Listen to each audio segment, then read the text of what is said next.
I'm Andy Dice Davies. I paint as Dice 67 and I'm the director of the Cheltenham Paint Festival. So every year I have between 160 170 artists come from all over the world to come and paint multiple locations all over the town.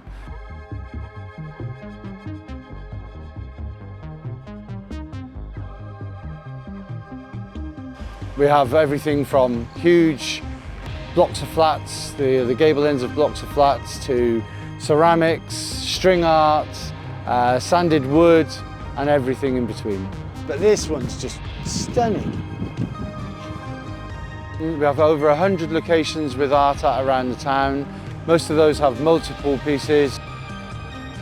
It started as about 10 of us painting a free wall down the Honeybourne Line tunnel. It's just snowballed from there.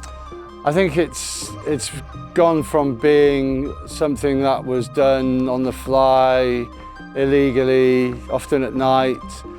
People didn't have time to spend on their pieces, to being probably the most celebrated art form of the 20th century now, I think. Cheltenham has always been known as a place for the horse racing primarily, but we've managed to put ourselves in the top 10 cities in the UK, even though we're only a town, to go and see street art in.